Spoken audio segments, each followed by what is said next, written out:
besties. Welcome back or welcome if you're new. My name is Kyan and this is Kyan is Booked. And do I have the wrap-up of all wrap-ups for you guys? So I wasn't intentionally trying to do it. In fact, I told myself I wasn't gonna try because I was like, oh, it'd be fun to do 30 books in 30 days, right? And then I was like, no, like coming off of a long school year, I don't wanna do that, la la la la. So then I read 32 books in 30 days. And I don't have to talk about all of them. Now, I will caveat to that. There are some books that are going to be featured in later vlogs, or already featured in a vlog for this month. So I won't be like going in depth on them, obviously, but like I'll give you my rating and like my general vibe of it. Also, please ignore my MacBook is on its last leg, so it can't go anywhere unless it's plugged in. That's what we're working with. All right, so I actually spent all day today I have a spreadsheet that I haven't been using all year to track my reading and like look at my monthly stats and my yearly stats. And I'm trying to get everything together because my mid-year book freakout tag, as per usual, will come out on my birthday, which is also my anniversary on BookTube. And I was like, I really need to get this set up again so that when I come to do that mid-year freakout, I'm not freaking out because I don't have any of my stats. So I spent all day today and I got everything updated for 2025. So we are completely updated literally to the book that I finished reading like midnight last night, this morning, whatever you want to say. So without further ado, I'm going to go ahead and let you know my stats. It's actually kind of exciting too, because this is my first month that I had manga included. And so, yeah, so I have the formatting, genres, all that kind of stuff. So without further ado, I read 32 books in the month of June. And I read 11,792 pages, and I listened to 52 hours of audio, and only 3 of the 32 were rereads, which were the in-depth rereads that I'm doing for the series on my channel. So I had to finish up my rereads there. Let's see. Contemporary had the most, I think. No, it didn't. I'm lying to you. Oh, okay, sorry. Romance comes in at 16. Fantasy close behind at 12. 1 mystery, 1 contemporary. So that's like the main genre. And then I also too have, there's a secondary genre, but I don't know. It does, subgenre. So my largest subgenre for this past month was surprisingly contemporary. Okay. I thought it was gonna be fantasy, but a lot of the fantasy romance that I read, like I put fantasy first and then romance as the subgenre. So don't know if that's right or not, but like I would go and see what was tagged on Goodreads, and if it said fantasy romance or romance fantasy, that's how I made the decision. Also too, it's really fun to see, so like I read 25 adult books and 7 considered YA because the manga that I'm reading, One Piece, is considered to be young adult. So found that very interesting. And then it also tracks like the color of my covers. And I don't know if you guys could guess, but my most popular color cover was black. And black is currently significantly leading in the year of 2025 as well. So I did find that funny. And I'll screenshot what we're looking at here. So my most popular year read from is actually surprisingly 2025. I find that very interesting. And then the one right behind that was 2023. But I do have, like, I've been reading, my earliest book I've read this year is like 2021. No, 2001. And then obviously 2025. So like I have a good range here. And also the manga I'm reading started publishing, I want to say in 1997. So I think that's it. Oh, my average rating was a 4.2. Ugh, I did have a 3-star in there. That just really messed it up for me. Tragic. Let's see. The longest book I read this month was The Inadequate Heir at 688 pages. The longest audiobook was Hidden Nature. And my shortest audiobook was Finley Donovan Digs Her Own Grave. And then I read a novella as well. So that would be the shortest book. Okay. I'm actually really, like, this is gonna be the first, wrap up that I'm gonna do with a spreadsheet. And I'm actually really liking it so far, having it like kind of all in one place. Okay, so without further ado, I'm gonna first talk about, and I had to return one of the books to the library, but on Wednesdays we read Pink. We read Happy Place by Emily Henry and Highly Suspicious and Unfairly Cute by Talia Hibbert. I will link that in the description box below because that vlog is live, and I had a really good time actually with that vlog. I gave Highly Suspicious and Unfairly Cute 5 stars. This is a YA. I give this 5 stars, and then Happy Place got a 4. I was debating on a 3.5, but I did round it up to 4, so it's a really low 4 in my humble opinion. I don't think Happy Place will end up being my favorite Emily Henry of all time. Was my first, probably won't be my favorite. Then I am starting a vlog, reading the Twisted series. So I read Twisted Love and Twisted Games. And I gave Twisted Love 4 stars, once again a low 4 star, and then Twisted Games a solid 5 stars. I had a really great time. If you want my more in-depth thoughts about each of the relationships, my vlog will be coming in July. I am actually almost done with the series, so super excited for me. Then we have my manga journey. So I have One Piece volume 2, 3, 5, and 6. 1 and 4 I had to ironically borrow on my Kindle because there were holds on them. It was actually like absolutely crazy. The holds on 1 and 4 were like 2 or 3 weeks. And these are like the physical copies because I thought it'd be easier to get the physical copies. Anyways, we are following, I like to, Monkey D. Luffy, but I call him Luffy. And he wants to be the king of all pirates. And so he's released from the pirate ship that he is working on. And then now he is trying to find a ship and a crew. And he is, looking for the legendary treasure called the One Piece. So this is, One Piece is named after the treasure that all the pirates in the series are trying to find. And he comes across the infamous pirate hunter, Zolo. But they kind of come to this agreement, and then he comes up against a treasure hunter. Then he fights a whole group of pirates to save somebody. And then, obviously you're gonna have to eat on this voyage. So like they're in the process, I left them in the process of trying to find a cook for their ship. So like I said, I read 1 through 6 in this series in the month of June. This is the East Blue arc. I'm very new to the One Piece world, so before anybody slides into my comments and is like, blah, blah, blah, blah, blah, please understand that if it's not in volume 1 through 6, I don't know what you're talking about. I don't quite understand the arcs yet. I know there are thousands of volumes. I know this is a well-loved anime. I'm really enjoying it so far, but I'm not, I would say like I'm not into the intricacies just yet, so I don't really know what anybody's talking about. So, I am really enjoying it though, and I'm loving the fact that my library has all the copies. I actually have all the way through 15 checked out now. I'm looking over my library shelf. So I actually have through 15 checked out right now. All right, so we'll start off with,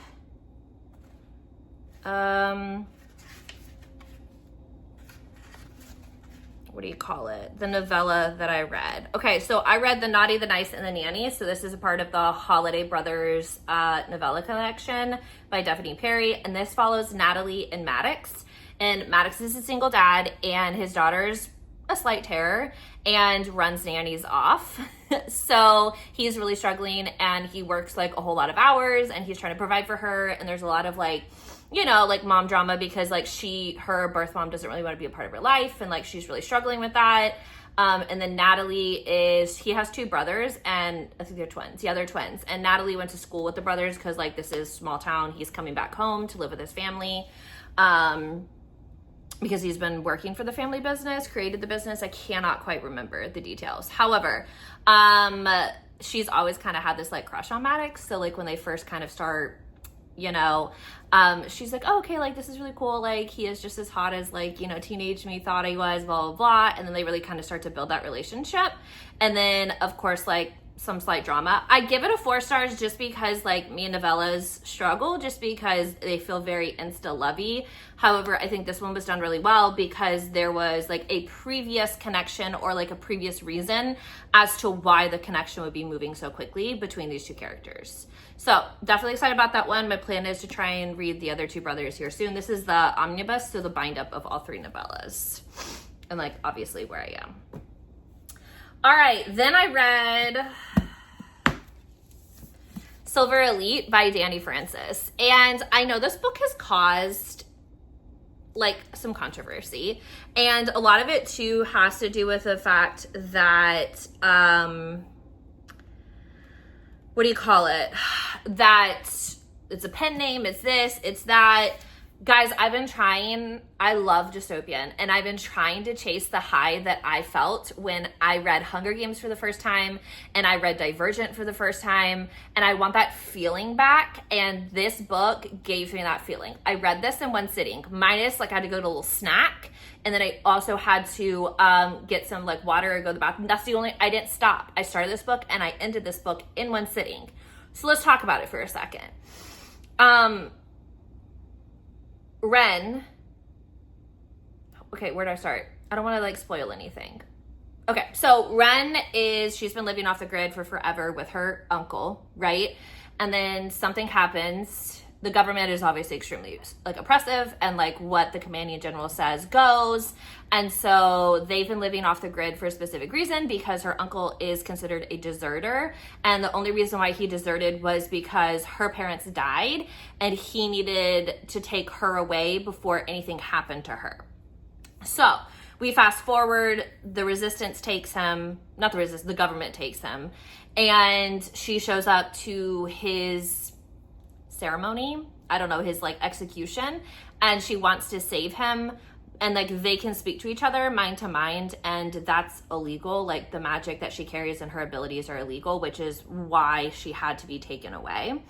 And he speaks to her and is like, no, like there's nothing you could do for me, like I didn't give you up, etc., etc., so please like go live your life, like la la la. So then she vows that she is going to get like redemption for him. But the problem is she's caught at the ceremony and she's being accused of being a magic wielder. And she's like, I'm not. She has bomb ass shields, right?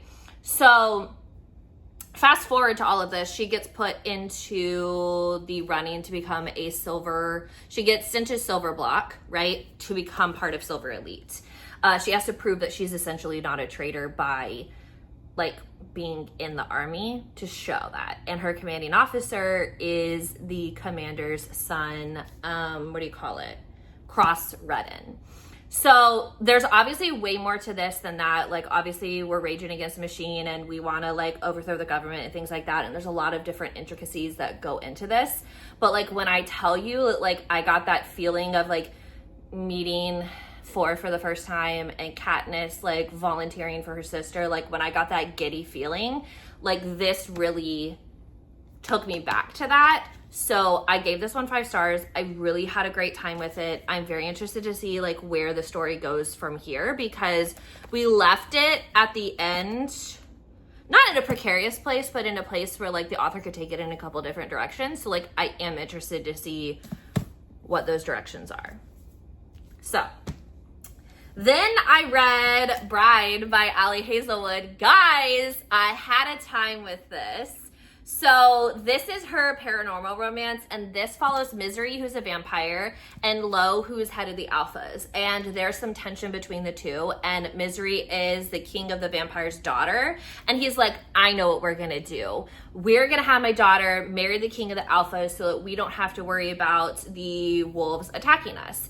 And Misery, who is used to giving for others to not necessarily receive anything for herself, is like, I don't want to do it. But then her dad's like, oh, okay, and like says something else, and she's like, okay, I'll do it.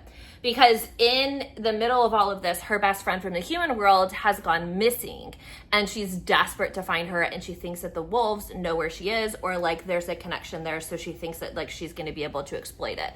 What she doesn't quite understand is the connection that she's forming with Lo, and how much like she enjoys being a part of a true family and a true group of people who like would do anything for each other. And I just think it's like really beautiful how like they're very weary of her in the beginning, but then like she kind of like wins them over in the end, and they all really love her being a part of their pack, and they're all very accepting of her after a certain point. Like, you know, she does, like, there's a situation and she does something and they're just like, wow, like she really is one of us. So I gave Bride 5 stars for sure. I had a great time. I know a lot of people are like really iffy on Ali Hazelwood's paranormal, but like I love paranormal romance, so I knew that this one was going to be one that I had a great time with. Then I read Finley Donovan Digs Her Own Grave by El Casamino, and this is book 5. And I don't want to go too much into the synopsis because this ties back to a good portion of what has been like an overarching plot point in this series. But essentially, there's a dead body that's found in her neighbor's front yard, and she feels like kind of weird about it. I don't know if it ties back to anything that like has between her and Vero and all of the drama that they've been through. But her neighbor ends up moving in with her, and her grandson goes missing, so then they're stuck with the neighbor, and Nick, her cop boyfriend's like, you can't have an accused murderer in your house and you and I be in a relationship. Like, let's be so for real. I really enjoy this series just because like, I know a lot of people are like, oh, well, like, the plot, but no, I'm here for, like, a cozy good time. I'm here because Finley's hilarious. I love Nick. I want them to be in-game.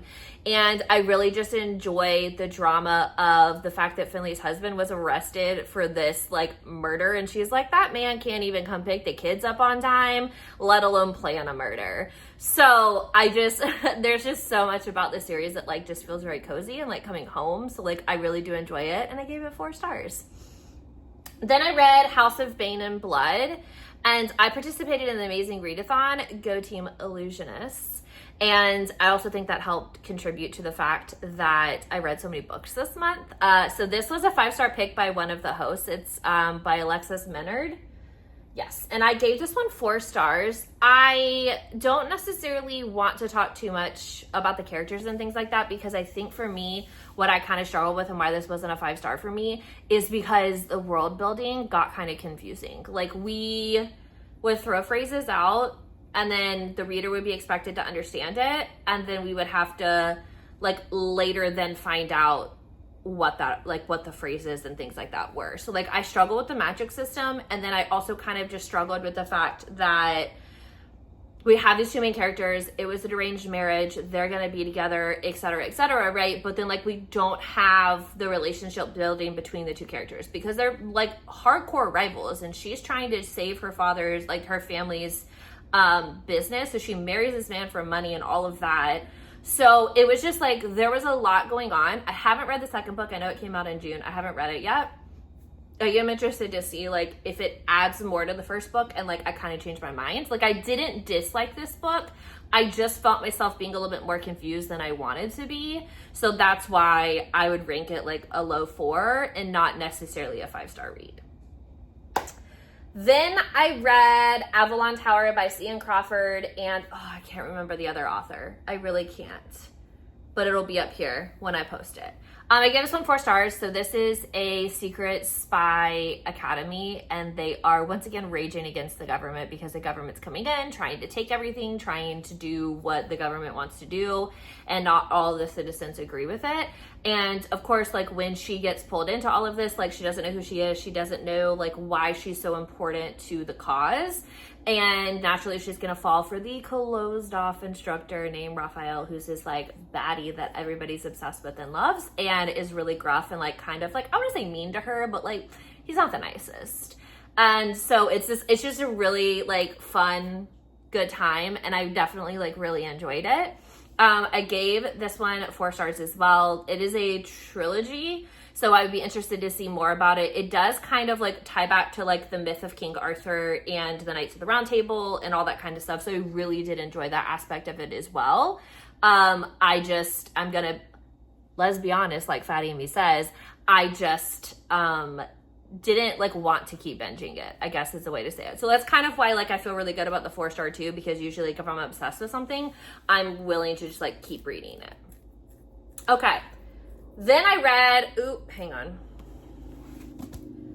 Then I read The Inadequate Heir and The Endless War, and this follows Curious and Zara. So this is the second duet in the Bridge Kingdom series, and Curious is our female main character from the first duet's full-blooded brother, because they have a lot of half-siblings, but they have the same mom and the same dad, which is important. So he doesn't want to be the heir of the throne. Zara is supposed to take over from the Empress when she passes on. And it is this really wild, convoluted story of like 2 true enemies wanting to be together, but not able to be together because their people would never accept it, right? Because he's the heir to the kingdom that has come after them and tried to destroy them time and time and time again. But the problem is like that's his dad making all of those decisions, and he's never ever wanted to take the throne. He's never ever wanted anything to do with politics because he doesn't believe in the endless war. He believes and wants to bring peace to his kingdom and all the other kingdoms, because like people are dying unnecessarily and things are happening for what? A war? And like that's kind of his opinion. And that's where the 2 of them like really kind of start to agree. But the problem is like Zara can't get out from under the Empress, and then when she tries, the Empress retaliates, and it becomes like a very unstable situation. Now it's weird too because like they're both a form of the government, or like what we would be raging against in this. And it's really hard for Zara because she's been brought up to believe very specific things, and she learns truths about her mother's death that changes every like aspect of how she feels about certain things and the way she was raised. So I really enjoyed this. I've really like enjoyed this entire series, and like this duet it was so good, and I loved the 2 of them. I don't think they beat Lara and Aaron for me, just because like I loved their story, but I do like it. I also too was really impressed because in this one, like we don't go backwards, but there's a lot of overlap from the first duet's time frame to like make this make sense. So just the fact that like the author was able to show that in a way that like wasn't overwhelming or annoying, I loved that. All right, then I read, oh my gosh, I have all the Undeath books. Why didn't I grab them? Okay, so then I read Encore in Death. And this one is about, she went on, our main character, well, the woman who reports her husband dead, essentially. She's been on Broadway, and she's like reprising her role as a mother of the role she originally played, and she's very popular, and she's an A-list celebrity, so is her husband. And then all of a sudden he's dead because he drank a glass of champagne that was intended for her. And I already knew how this one ended. This was definitely not one of my favorites in the In Death series because I just didn't like this main character. And like, you're gonna be like, yeah, you're not supposed to like her because like A-list celebrity, she thinks she knows everything. Like she's really, I just didn't like her, right? And neither did Eve. So that's how I knew. It's like a reinforcement of like how I know Eve and I are like this. So I gave Encore in Death 4 stars. I did enjoy it. This is a re-listen for me because like I said, I'm working on my favorites by year. So I had to go back and like re-listen to it because I couldn't remember all the crimes. Because guys, I'm all caught up and there's 60 books in that series. So just saying. All right, then I read Hidden Nature by Nora Roberts, who I know you guys are gonna be like, well, that's like J.D. Robbie. Anyways, so this is under her Nora Roberts pen name.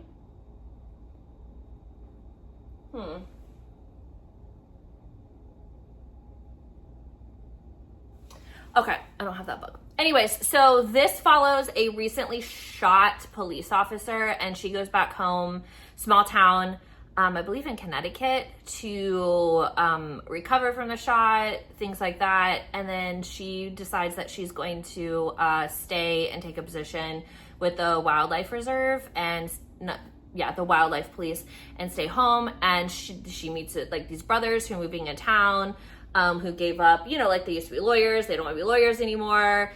I give this one 3 stars. This is her newest release, and I know I'm muddling like the summary of all of this, but I didn't love this as much as I wanted to. And I know a lot of people have said, oh, this is like very similar to JD Robb. It's not.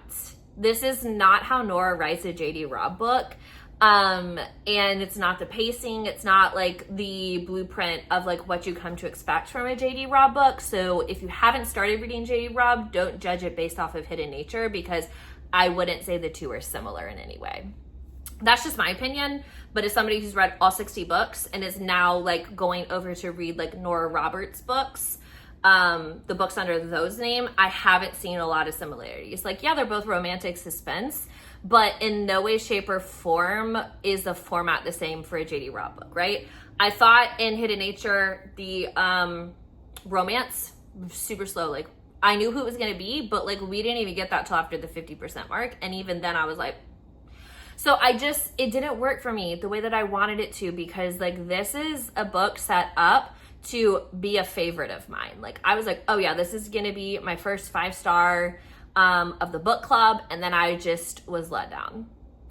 Absolutely let down. And I guess I'll recover. Then I read Payback in Death. And guys, I don't own that book, which kind of upsets me.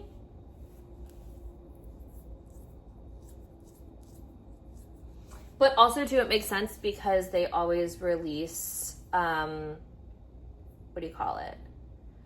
They always release hardback first and then come out, and then I wait for the mass markets because I want my collection to all look the same. Okay. Oh, yeah. Okay. I really enjoyed this one. So this is Eve is, there's a death of a retired internal affairs captain. And Webster, who we've seen throughout the series, calls her because he's really close with the captain, and he finds the body and he's like, hey, this is what's going on. I need you to come. Like, I need you to take care of him. Like, he's like a dad to me, et cetera, et cetera. So Eve gets there and she's like, this is not a self-termination. There's something more here. And a lot of it, she was just like, this just might be my gut. This just might be my gut.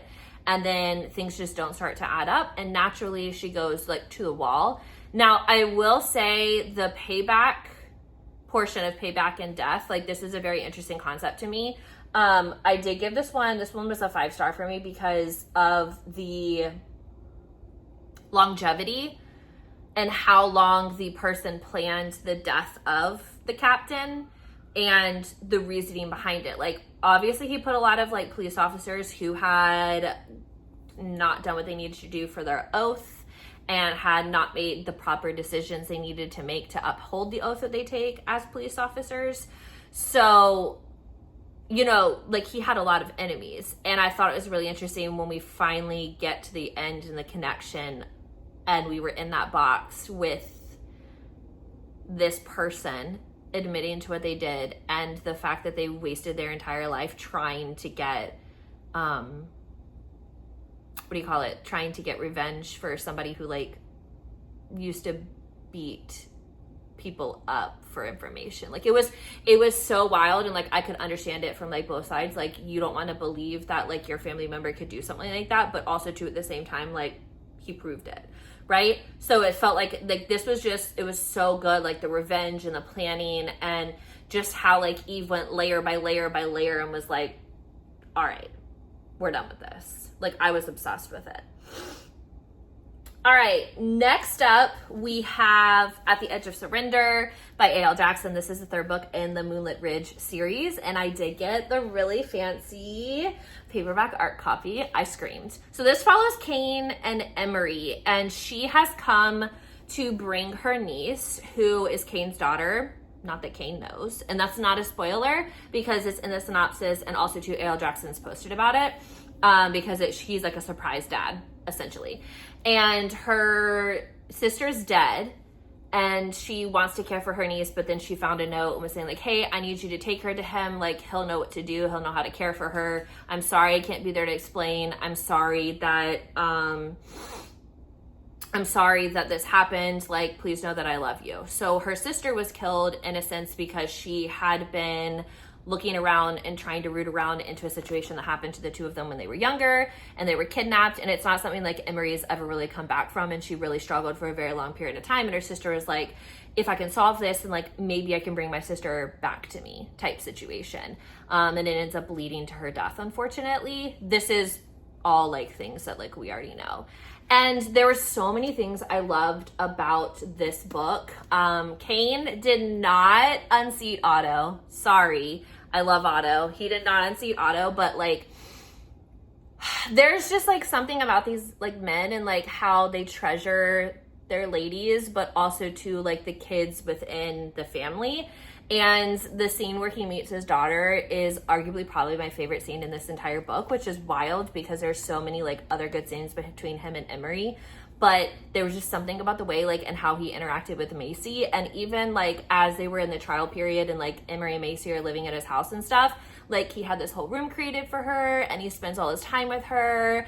And it's just this like really beautiful budding relationship between the two of them. But really it only took like a couple of minutes hanging out with her in the afternoon and him being like, I'm sorry, Emery, like I can't let her walk away. Like that's my daughter. And there's no mistaking that like she's his, especially when you get like the two of them next to each other. Oh, I loved it so much. I gave it 5 stars. And next we now await for Theo and Piper. We got a little hinty hint at the end of the book, and she's already released the fact that it's the two of them. But I love the series so much, and I really love the chemistry between the two of them as well. It really was like truly a beautiful story. And like, yeah, he's trying to get Macy in his life, but also to like just the way that he tries to help Emery heal from like what she went through, and like how patient he is with her. I loved it. Then I read, okay, I already went over all of these. Oh, then I read The Games Gods Play, which I gave 4 stars. And this is, I don't know if it's going to be a duet or if it's going to be a trilogy, but essentially this is a crucible. And each god gets the opportunity to pick who is going to play on the games on behalf of them. And Hades has not participated in ever in the games. And Lena is chosen as his sacrifice, as his person in the crucible. And to win at the end means that you get to be king of the gods and king or queen of the gods. Let me show some respect. And obviously Zeus has held that for forever, and Zeus like never usually loses the crucible. But you know, Hades entering her into this is like kind of the first level of like unrest of, okay, maybe Zeus isn't always going to be king of the gods. Now, we learn that Hades has ulterior motives, and I agree with the ulterior motives and the reason why he wants to be king of the gods, because like he has a specific mission that he truly believes can be, can be accomplished if he's, and only if he's the king of the gods. So it is very interesting. I liked the two of them together. It really is like, I would say more fantasy and mythology focused than romance. Like there's a level of romance in here, something that like, I think we can all acknowledge, but I think it really is more so focused like on the story and not necessarily, like romance is definitely like a subplot in the overall need and accomplishment of wanting to be king of the gods. So I really enjoyed it. I gave it 4 stars. I really am interested in, I am interested to see what happens in the later portion of the series. Okay, I promise we're almost done. All right, then I read Random and Death by J.D. Robb, and this too was a reread for me. We're gonna get to one in here that wasn't a reread for me. So this is a person, the killer, who essentially goes to like very large events that teenagers, because 16, 17, teenagers would attend. So like Avenue A, who we know throughout the series. Jake is really close friends with Eve and Rorik, and they're playing a free show at the club that like kind of started it all for their band. And this girl goes to it and she's like super hyped, and she's got her demo and she's like, oh my gosh, like I'm gonna meet Jake and I'm gonna give him my demo, it's gonna be great. And then she gets stabbed, right? And within the next 5 minutes, like she's dead because it's a deadly concoction of like heroin and like really horrific drugs. Now, remember that this series is set in the future, right? The series is set in the future. So the heroin, those types of things like have been eradicated from humanity. So the fact that somebody has gotten pure heroin or like pure drugs to put into a syringe, like a needle, they don't use those anymore. There's different type of injections, is a novelty in this. And then it happens again and then happens again. And we find out that like, they're just random people who got chosen and, what do you call it? Yeah, just random people got chosen and were ultimately like taken out by somebody who just like had a grudge against hot chicks. And it was a really good book. I gave this one random, got 4 stars from me. Super good, super interesting, and yeah, I love it. Okay, so the next 2 series I'm going to talk about, I'll tell you which books I read in the series, but like they kind of tie together, but they're written by 2 separate authors. So I read Lure and Own by Heather Long, and this follows Grace. And Grace was kidnapped, rescued, kidnapped again, rescued again, is now with her rescuers trying to hunt down what's going on, why people are after her, and where her sister has been taken, right? So I'm not going to go too in depth to it because like it's really hard for me because like I don't want to spoil anything for anybody, right? But we know that these 4 men make up a group of, I don't want to say mercenaries because aren't mercenaries, but essentially like when you need someone outside of the government to go in and do a job for you, they're all former something, special forces, this, that, the other. They used to be in a unit together, and then what do you call it? They used to be in a unit together, and then they got out, and then now they live like as a unit and as a family, kind of off the grid. And they went and they saved Grace from this fate, right? And obviously I gave both this book 5 stars. I really enjoy the series. I like the Cloak and Dagger. I like the fact that like they're going after the sex trade, and the fact that like they're trying to eradicate all of this, because obviously Grace was going to be sold into that, but they were able to save her from that. But now the question becomes, were they looking for Grace or they were looking for her twin sister Emerette? So that's Lure and Own, and that's by Heather Long. And then we switch over to the Brothers of Carnage series by Blake Blessing. And she wrote Amarette, or Am's story, which is Grace's sister, twin sister, identical twin sister. She was taken. This one is, she gets taken into the actual like underground of the sex trade that was intended for her to be sold off. One of the brothers in the group sees her, like feels this connection with her, kidnaps her from this group of people, brings him back to the island, and then she finds out, oh, these are the bastard brothers of the guy who's in charge of all of this, like the largest cartel in South America, right? And we hate this dude. 1000% hate this dude. I read Addict, Convict, Killer, and Psycho, which is the first 4 books in the 5-book series. So I have finished the series, but I'm only going to talk about those 4. But really, I'm only going to talk about the first book because I don't want to spoil it. But essentially, the idea is like, and both of these are reverse harem series. So please understand that both of these twins end up with more than one man. But it is very interesting for Am because like she has a very strong black and white moral compass, and she's with men who are willing to do whatever they need to do, go to whatever lengths in their own moral compass to, to save themselves and save others. So she struggles with the fact that like they're killers. They struggles with the fact that they're this, they're that. And what like really unsettles her is the fact that like she's always been like above this, but like has she been above it, or has she just not been taking into consideration kind of everything that goes into this, right? That they've never been treated right by their dad, that they're fighting against him because at any point in time, like, I mean, this man's murdered pretty much all of their moms. Like, He's not a good dude.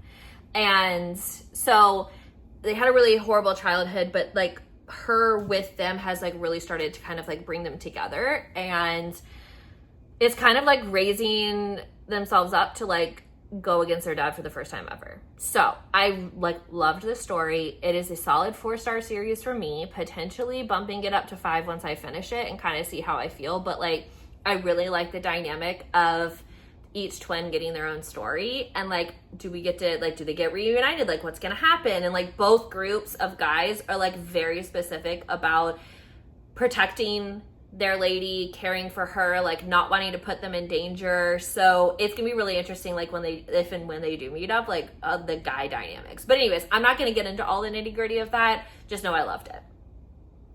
Then I read A Fire in the Sky by Sophie Jordan. Yeah, Fire in the Sky by Sophie Jordan.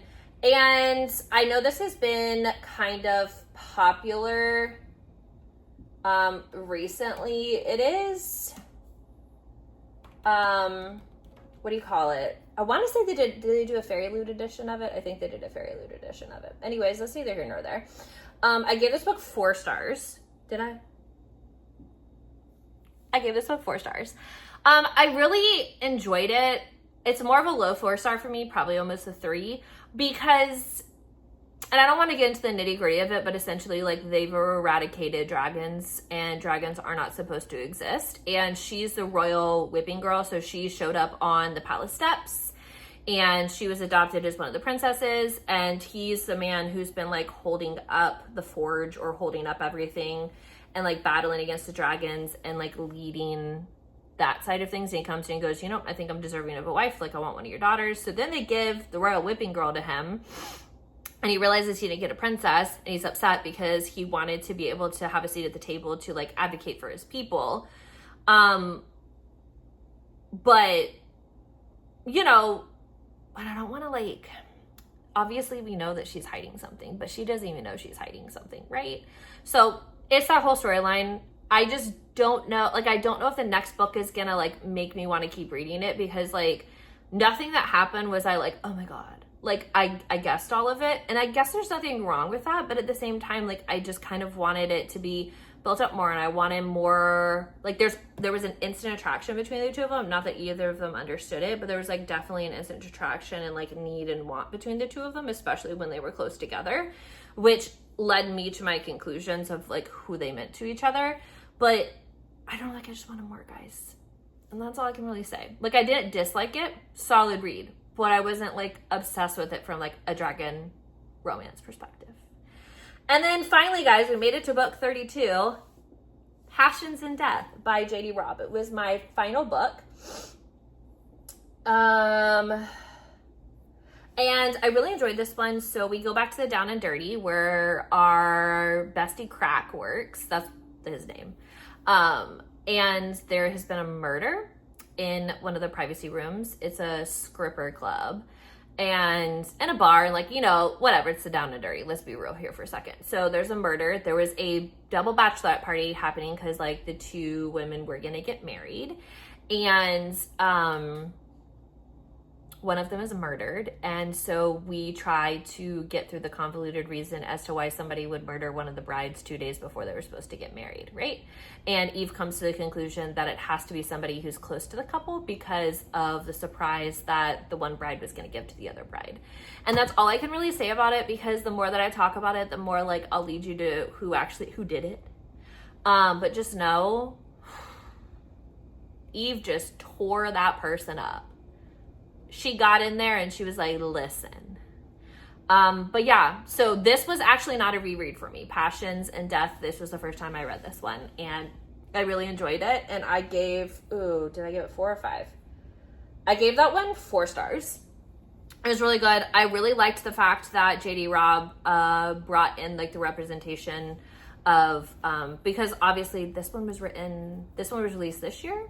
last year. So like representation for different things has started to come into play when it comes to like these stories, and I've really like kind of been enjoying that. And I could go on a whole rant about it, but like I'll save it for the next favorite by year and death episode, especially since this is gonna be the longest wrap up of all wrap ups. I'm so sorry, guys. If I read this many books in July, I'll probably like half my wrap up just so you guys don't have to do this again. And I don't have to do this again because this has been 45 straight minutes. Thank you so much for watching. I hope you enjoyed. I hope you guys have found some new books that you would like to read. Please make sure to give this video a thumbs up. If you haven't subscribed, please join because I love book besties. And you know what? As always, I'll see y'all in the next video. Bye.